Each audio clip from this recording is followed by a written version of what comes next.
Hello students, this is our chapter 6 and हम करेंगे flames के पार्ट्स। कैंडल फ्लेम के डिफरेंट जोन करेंगे। अब देखिए ये क्या है, इनर मोस्ट जोन है जहाँ पे बाती होती है इसकी। ये क्या है, कैंडल है, ठीक है। यहाँ पे इनर मोस्ट सबसे अंदर का जोन है। यहाँ पे अनब्रंट कार्बन्स होते हैं, वैक्स वेपर्स होते हैं या कार्बन्स होते हैं, और इसके ऊपर का हिस्सा है वो सबसे कम गर्म होता है, ठीक है। उसके बाद आता है मिडल जोन, पार्शियल कंबशन। यहाँ येलो कलर किस लिए होता है, क्योंकि यहाँ पे जो वैक्स के जो पार्टिकल्स है उनका कंप्लीट कंबशन नहीं होता, ठीक है।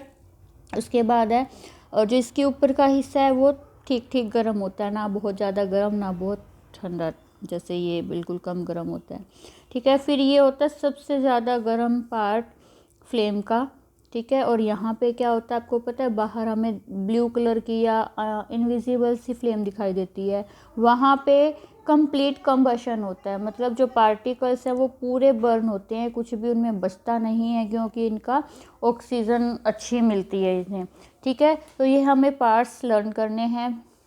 आगे देखिए, Goldsmith blow the outermost zone of a flame with A metallic blow pipe for melting gold and silver.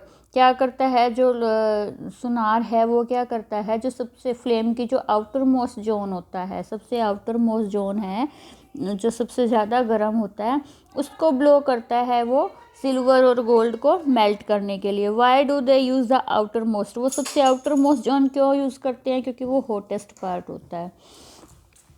Next is what is a fuel. Fuel क्या है, recall that source of heat energy for domestic and industrial purpose are mainly wood. आपको पता है कि किसी भी घरेलू या इंडस्ट्रीज के लिए हीट एनर्जी का सोर्स क्या है, वुड है, लकड़ी है, चारकोल है, पेट्रोल है, किरोसिन है। These substances are called fuel, इनको ईंधन कहते हैं। A good fuel is one which is readily available. अच्छा फ्यूल कौन सा होता है, जो आसानी से मिल जाए। इट इज़ चीप, सस्ता हो।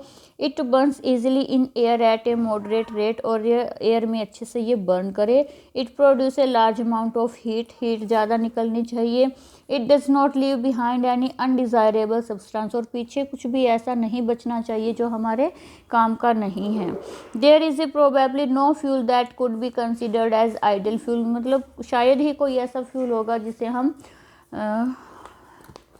आइडल फ्यूल कहें। We should look for a fuel which fulfil most of the requirement for a particular use. हमें कोई भी ऐसा ईंधन ढूंढना चाहिए जो हमारे रिक्वायरमेंट को, या जो जिसके लिए हम उसको यूज़ कर रहे हैं, वो यूज़ कंप्लीट करे। Fuels differ in their cost, cost मतलब उनके रेट में फ़र्क होता है। सम फ्यूल्स आर चीपर, कुछ बहुत सस्ते होते हैं देन अदर दूसरों से। Make a list of fuels familiar to you, आप एक लिस्ट बनाइए, ग्रुप कीजिए उन्हें, सॉलिड, लिक्विड और गैस स्टेट, किस स्टेट में है वो। उसके बाद है fuel efficiency. Suppose you were asked to boil a given quantity of water using cow dung. सोचिए कि आपको गोबर के उपले दे दिए और आपको कहा है कि सिर्फ पानी को उबालना है इस पे।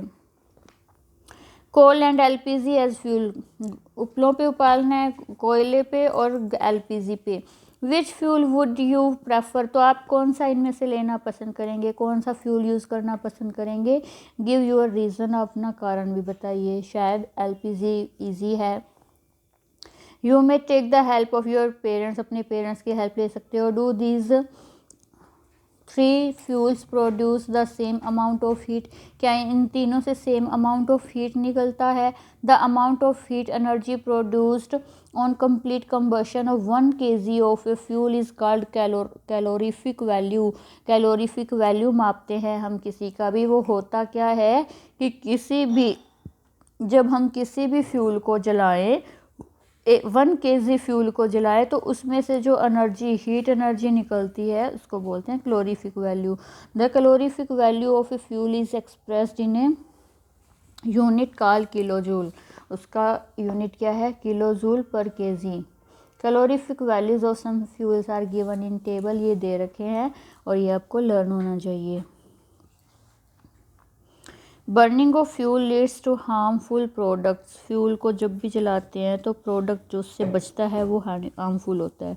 The increasing fuel consumption has harmful effect on environment. Environment पे बहुत बुरा प्रभाव पड़ता है। First, carbon fuel like wood, coal, petroleum release unburned carbon. Unburned मतलब बिना जले हुई कार्बन रिलीज होती है इनसे। दीज